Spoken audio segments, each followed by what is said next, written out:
In a world where hypnosis podcasts come and go, one man is here to deliver a knockout, no-holds-barred approach and deliver electrifying interviews with the world's top experts so you can discover the secrets to their success.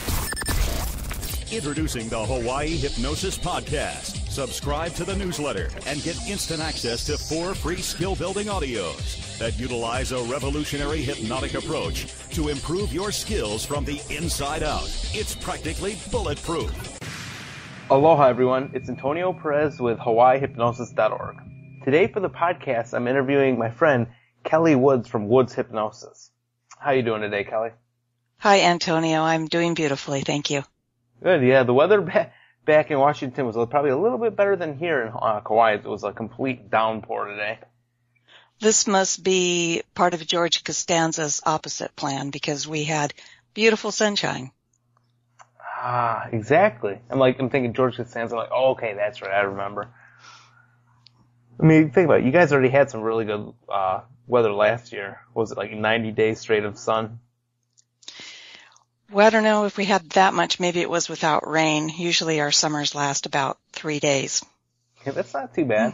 That's why all the Washingtonians come to Hawaii, Antonio. Exactly. We have a ton of them. Yeah, that's why anytime when you have 3 days of sun, just make sure that you don't sleep so you have the full exposure.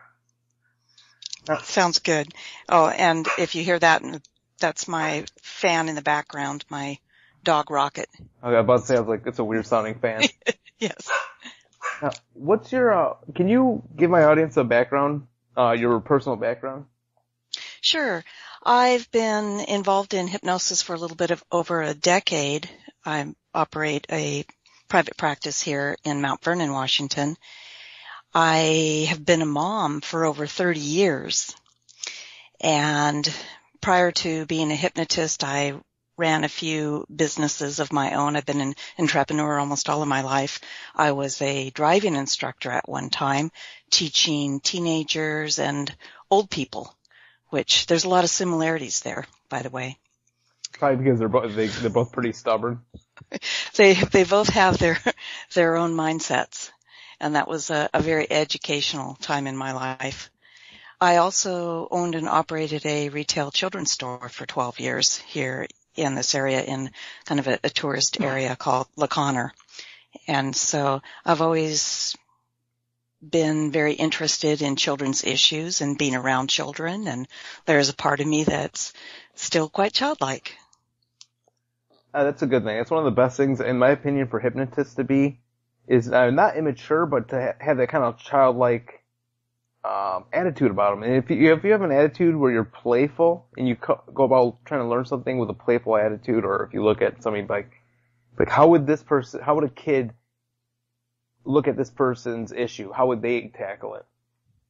That's a really good point, Antonio. I think that keeping that kind of open mindset to some degree at all times really helps us engage that creative imagination, which is a huge part of doing hypnosis. Oh, I think that's probably like 99% of hypnosis right there. I agree. And I think that when we also surround ourselves with kids in one way or another, I mean, currently some of your listeners might know that I'm pretty active in karate. I've been studying martial arts for about 12 years, and I work with a lot of the kids in our karate dojo. So that's another resource for me to stay current on what kids are interested in, what they're struggling with. That's a good thing to do. And it also gives the kids a lot of discipline too. Yeah, that's, I think, one of the best results from studying martial arts for kids. Yeah, it's not like kids are inherently born with any kind of discipline at all.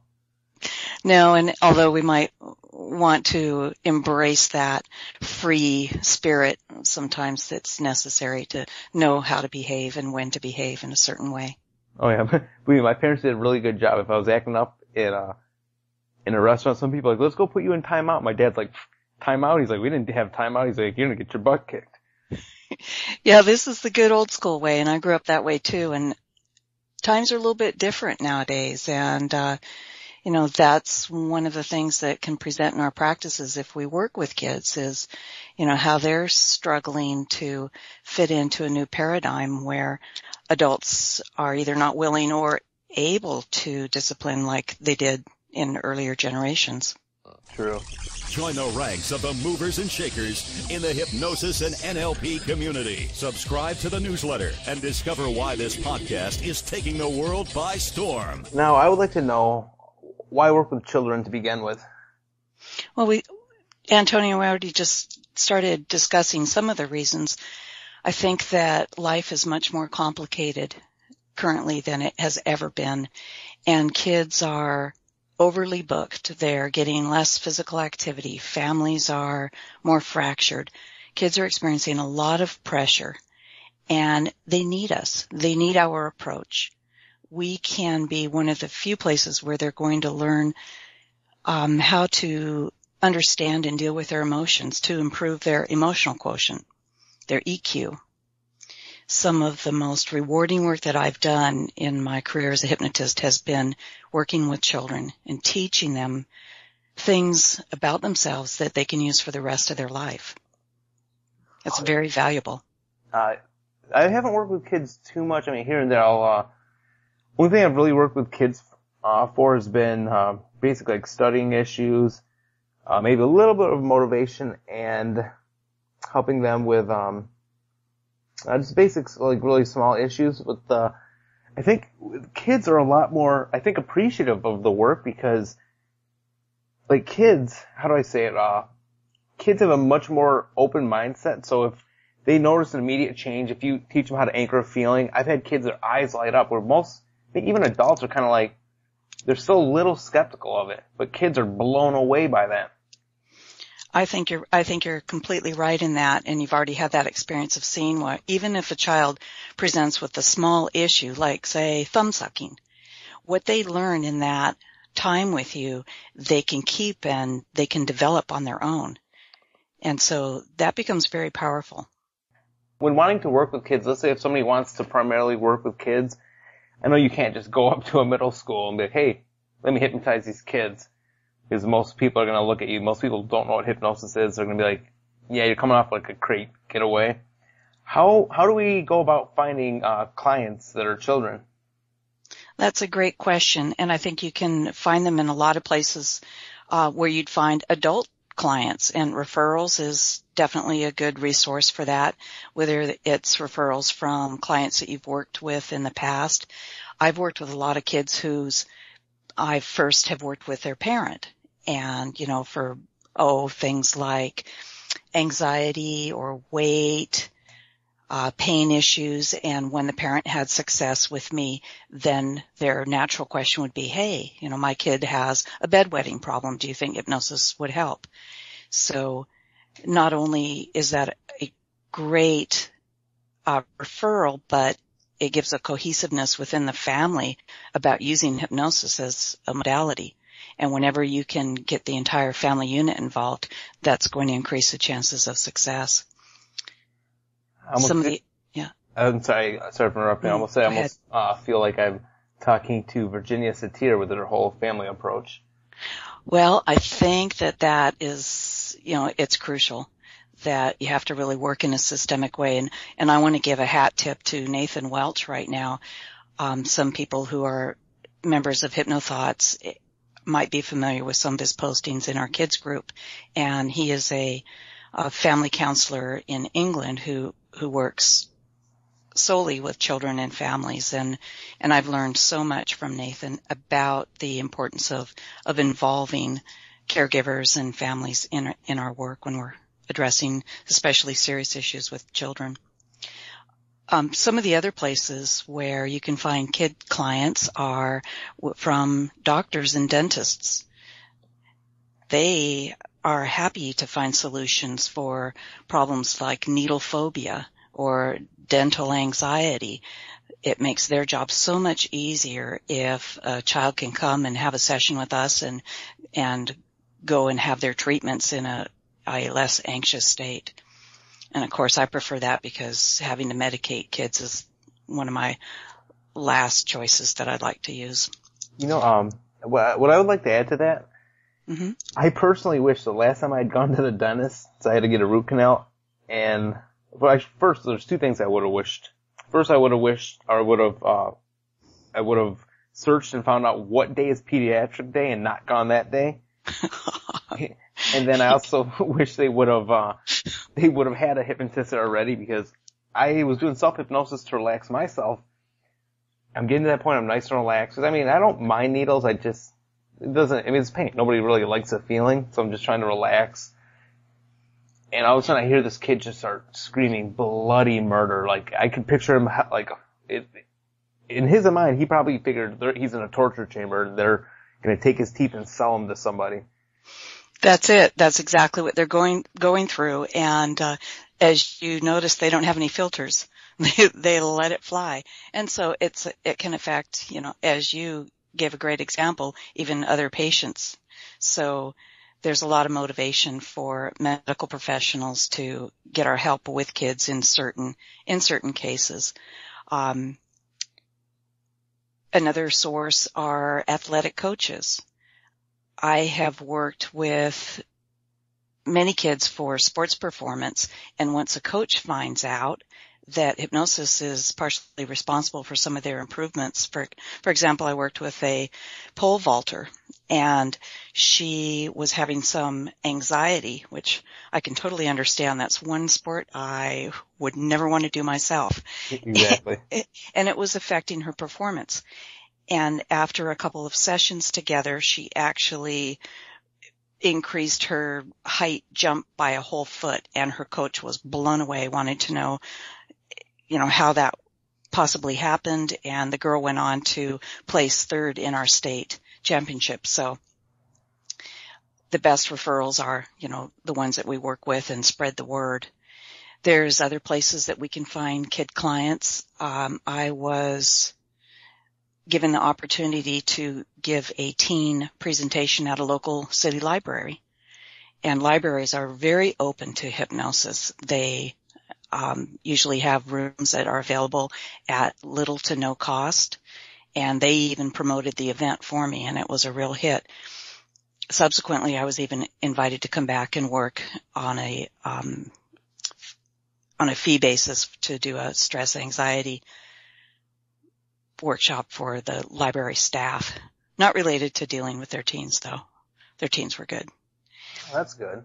Yeah, so, just kind of thinking outside the box, thinking about where kids and families are, whether it's in a community organization or in some sports groups. And Wally Garland, my colleague at the Woods Hypnosis Center, sponsored a local baseball team, and in exchange for getting his name and information on their caps and shirts, he's doing private sessions with the kids.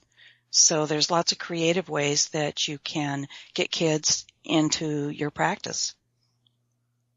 Those are pretty interesting ways. I never thought about, with the whole sports thing, is with the instructor being that impressed by it, they would go a long way.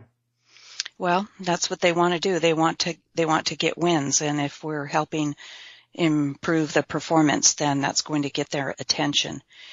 And one point that I'd like to make is anytime that we're working with coaches is to be sure that we make it clear that we are not an expert in how to do that sport. That's the coach's job.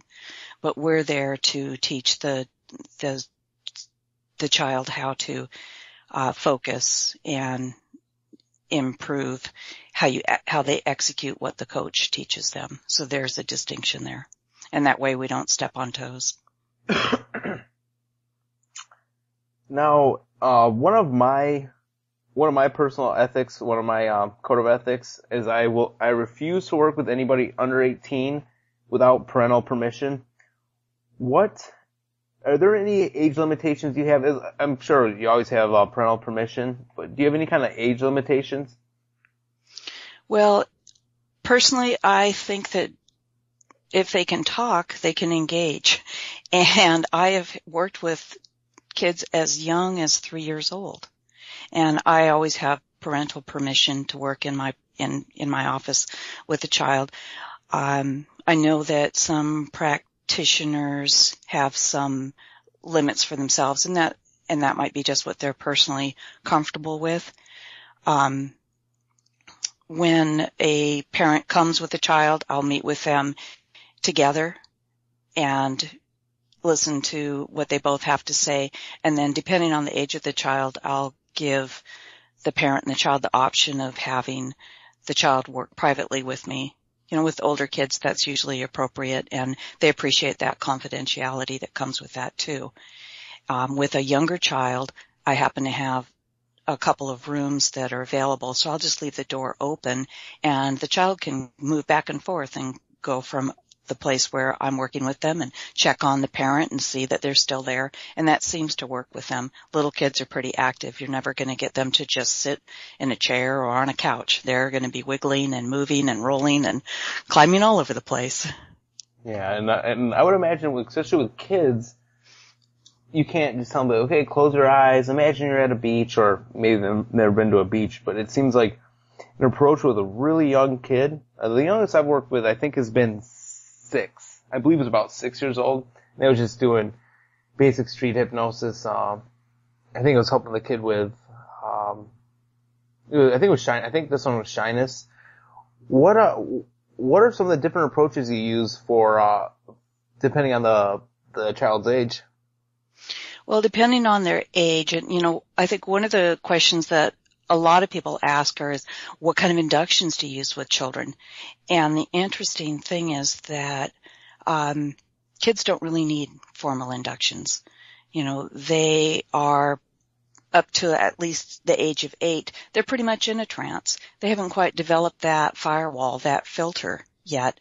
And so it's really easy to just use words like pretend to suspend disbelief.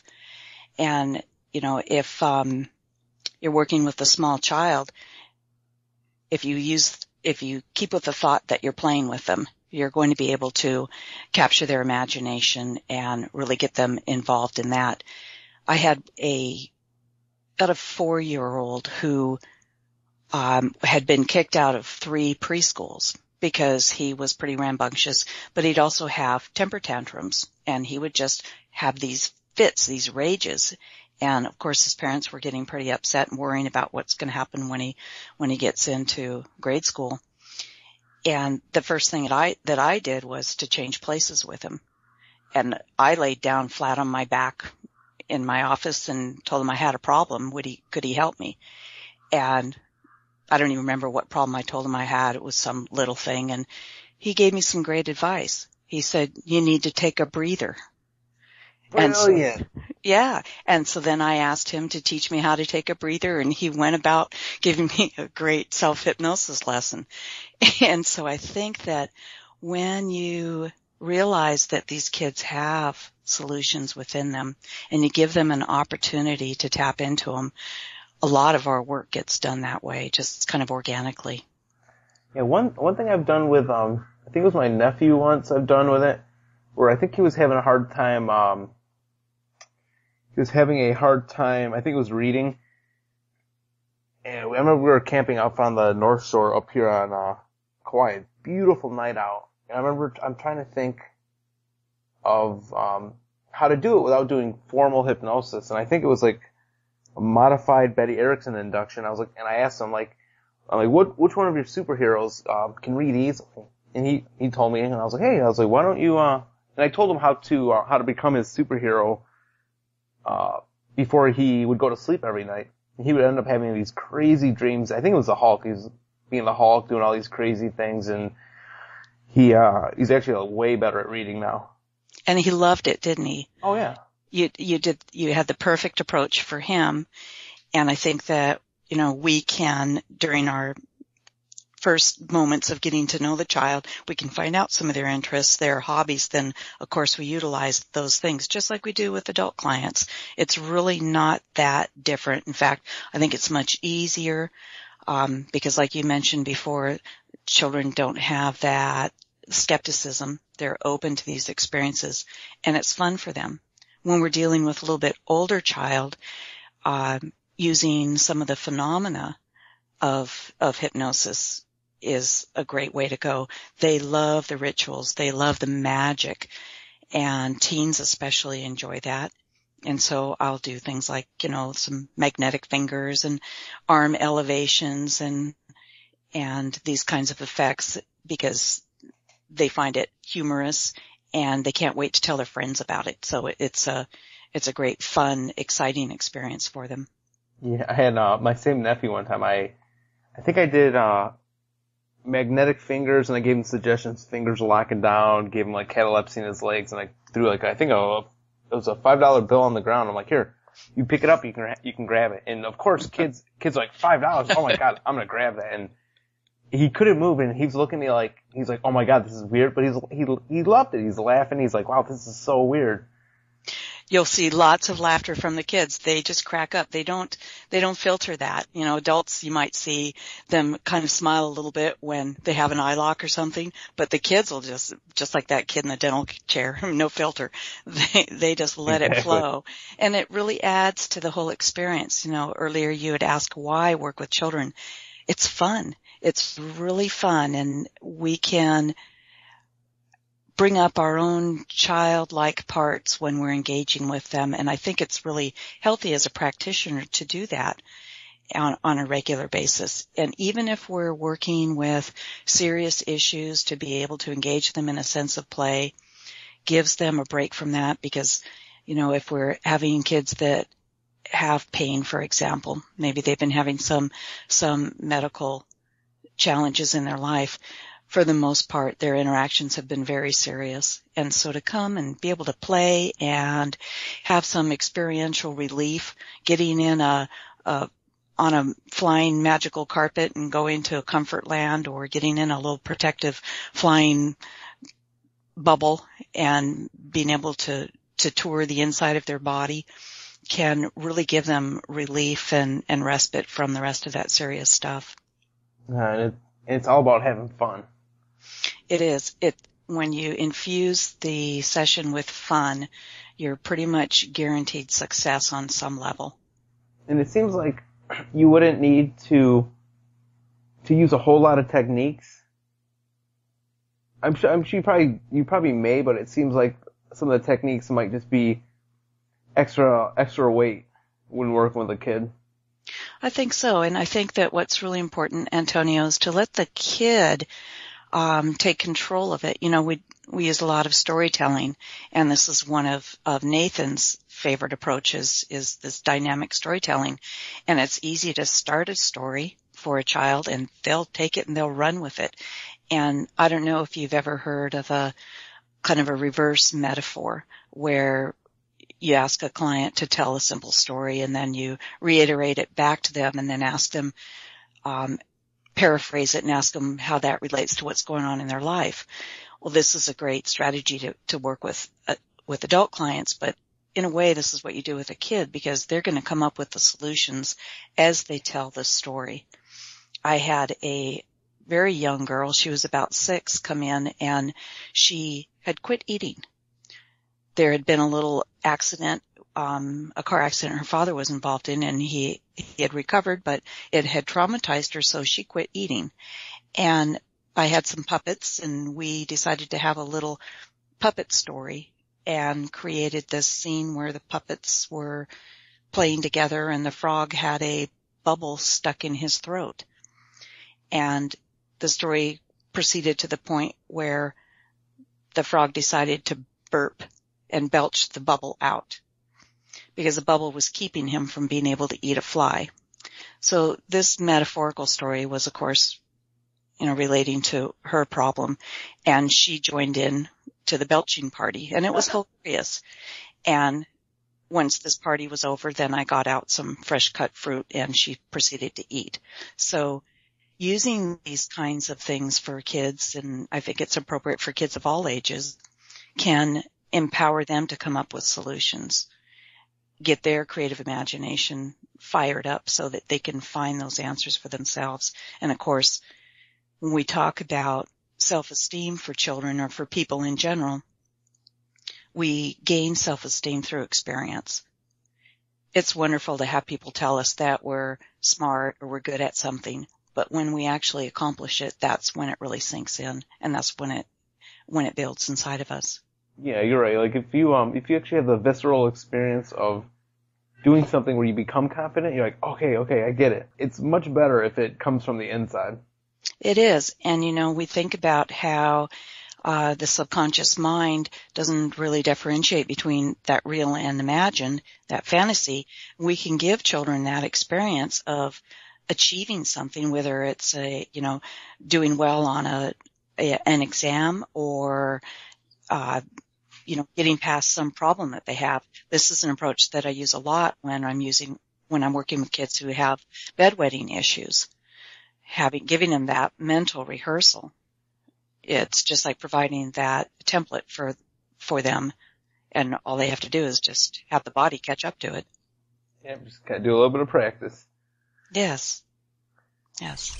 Join the ranks of the movers and shakers in the hypnosis and NLP community. Subscribe to the newsletter and discover why this podcast is taking the world by storm.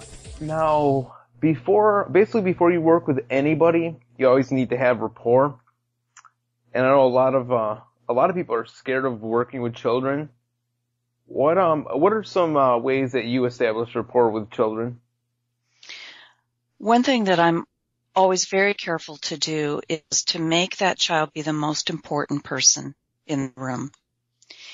And this is regardless if that kid is 3 or 17. And that means, greeting them. I shake their hand. I go down to their level, if I'm kneeling on the ground or what it is.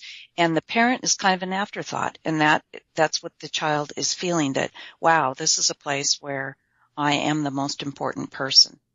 And I'll direct conversation to them. Even if I'm gathering information from the parent, most of my focus is pointed towards that child. And I will repeat back to them things that they tell me.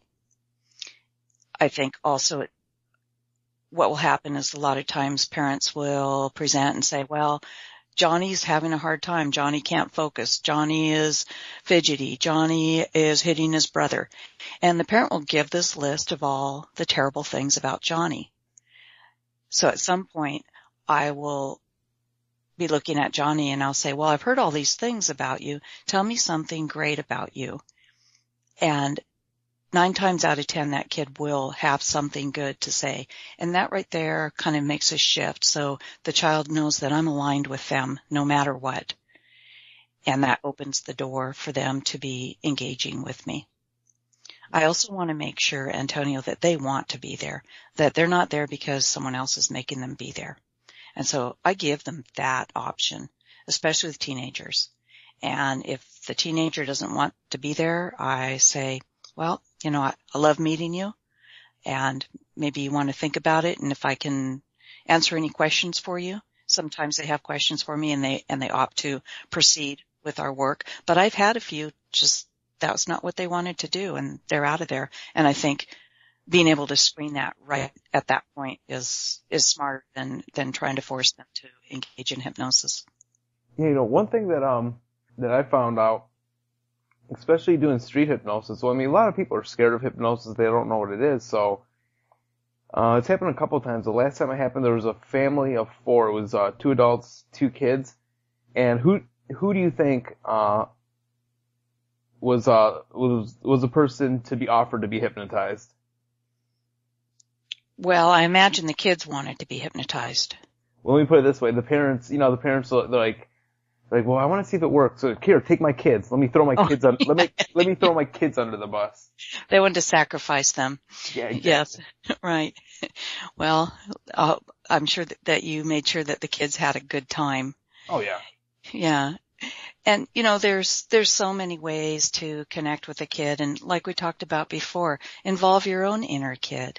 Think about what you enjoyed and that open-mindedness and the way that you felt when you were young.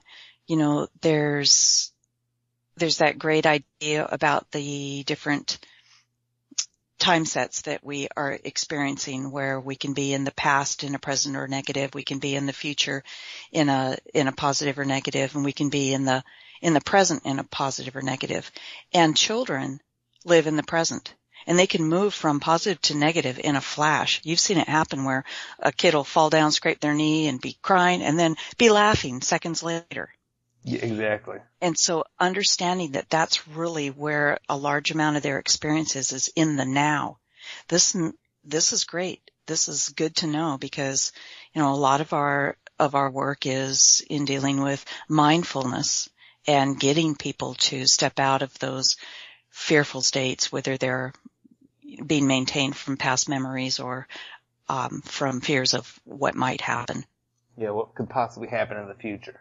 Exactly. So we can apply these same ideas with the children and just guide them. They don't have the cognitive structures yet to understand them all. So we have to kind of take control of that. And, when we're working with small children, we need to be kindly authoritative with them. Whereas with, give them that little bit of directness. Yes, we do. And then with, the older kids, preteens and teens, we want to empower them and give them that sense of control because a lot of their issues are from a feeling of a lack of control.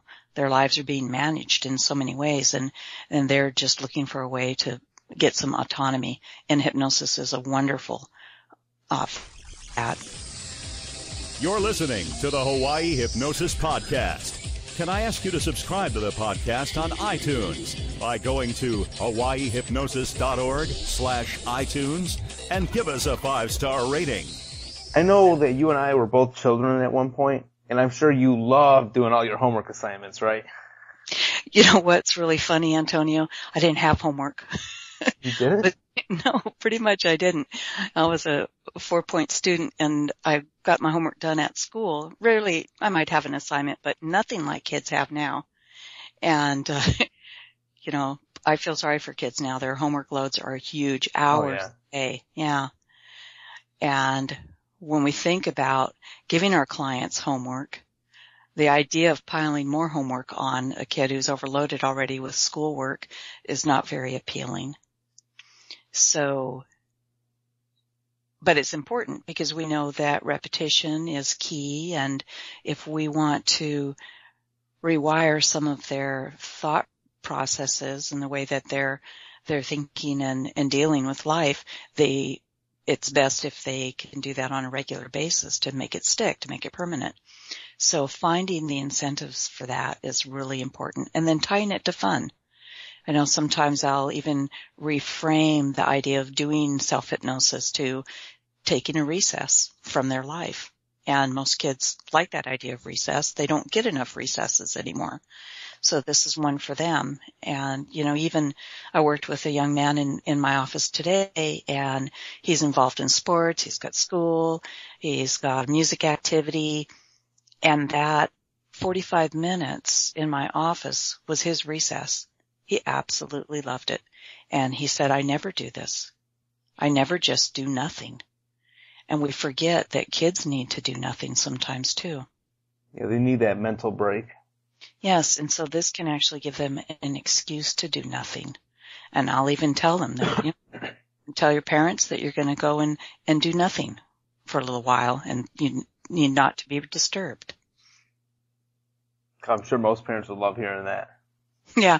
I usually do talk to the parents about letting the kids do those kinds of things on their own and not reminding them, because that's really important that the children are taking that responsibility if they're listening to a recording or if they're doing some self-hypnosis for, that mental rehearsal, for example, that they need to take control of that themselves. Yeah, it definitely is important. So a lot of people want that magic pill, and they want you to go there and be, hey, solve my problems. It's like, I can help guide you, but you're still going to have to do some work. And that's such a great point, Antonio, and I think that it's our responsibility to be some of the adults that teach children that lesson early. And if they can learn that early, then hopefully they'll carry that through their life. And become even more productive members of society than the generations before. That's right. And it's really funny. I can't tell you how many kids that I've worked with who have announced that they're going to be a hypnotist when they grow up. Oh, that's brilliant. I love when Actually, I had this kid recently. We're at a bar, getting some food, getting a drink, and our friend came by with her kid. They were gonna grab some food, and she knows how to do hypnosis. And the kid looked at me, he's like, "Really?" I think he's 7, 9, 10, something like that. So I did like eye lock, eye catalepsy, frozen arm, amnesia, and the kid came out like, "Oh my god, this is awesome." He loved it. He's like, "I want to learn this stuff." I'm like, "Yeah, go have fun with your friends. Just be safe." That's right. Yeah. And they can have fun with it. And I just think that, introducing them to that idea because that they can start to gain control of how they're thinking and feeling, which of course affects their behavior. But you think about it, where are they going to learn these lessons? Unless they have some kind of enlightened role models in their lives, they're not learning it in school. And so for a lot of them, this is their first opportunity to learn some of the concepts that we kind of take for granted as practitioners. We're doing it, it's our life. It's integrated in the way that we live. So it's really exciting to turn them on to it and then see when they do run with it. Oh yeah. One thing I would always like to see would be self-hypnosis taught in schools, which I don't really see that happening anytime soon. The other thing I would like to see would be teachers. There'd probably be some people that would think this is unethical, but I would like to see teachers using, if not using full-out conversational hypnosis, using various parts of it, being metaphorical stories, things to help the kids, help to install the learnings and confidence, all that good stuff. Well, I think you do see that in some types of school settings, and I think that effective teachers automatically use some of those concepts, and as do parents. I remember when my children were small, giving them those double binds. Would you rather sleep with your teddy bear or your kitty cat? And so, some of those things are actually come along naturally when a person works with children. But, having some training in it would be awesome. And I don't know about you, but I've worked with a lot of teachers because they have a lot of stress. Oh yeah. And especially teachers that have been doing it for decades, it's completely changed. Their job is quite difficult, and I have a lot of respect for them. And it's wonderful to know that if you can help a teacher relieve their stress, then that's going to affect their classroom in general. Oh yeah, but they're definitely not stressed about the millions of dollars they're making. No, I don't think that's a problem that they're worrying about, unfortunately. Not in the least bit. Yeah. Now, the one thing that I'm really excited about, and I cannot wait, is coming up in Vegas. I'm talking about Hypnothoughts Live. Vegas, baby. It's gonna be a blast. Oh yeah. And what happens in Vegas stays in Vegas, and yeah. It's gonna be pretty interesting. So everybody listening, and I'm looking at hypnothoughtslive.com right now. There's 80 days left. Oh my god, that's right around the corner. It's gonna be an awesome, unbelievably awesome conference that's put on by Scott Sandlin from hypnothoughts.com. And Kelley is gonna be doing a talk there. Kelley, would you mind letting people know what this talk is gonna be about? Well, it's going to be on this exact topic that you're interviewing me about, kids in hypnosis. And I'll be presenting a 2-hour workshop there, and be prepared if you choose to come and enjoy time with me to engage your inner kid and learn some of my tactics for helping kids in hypnosis. We're going to have a lot of fun. It's going to be interactive and lighthearted, but I hope to share a lot of really great materials and ideas. It's going to be a blast. I'm looking real quick at the website. For everybody listening, if you go to Hypnothoughts, it's hypnothoughts.com. Oh, that's a mouthful. If you go to Hypnothoughts Live, you can see all the presenters. There's quite a few people. I've interviewed actually quite a few people. Got people such as Sean Michael Andrews, Mark Andreas, which I just interviewed his dad the other day. We got Alan Barsky, Mark Carlin, Jonathan Chase, John Cleesaddle, Kevin Cole, and the list goes on and on. So if anybody listening to this, if you want to be at one of the best hypnosis conferences, definitely make sure to go there. It's coming up really close. It's right around the corner, and it's gonna be a blast. I've talked to some people about trying to set up a massive street hypnosis gathering, trying to blow away Anthony Jacquin's previous attempt. I think they had like 60, 70, 80 some people. Wow. It sounds like there's going to be a little bit of something for everyone at this conference. And one of the things I'm really looking forward to is meeting so many practitioners that I haven't met yet in person. So it's going to be a lot of fun.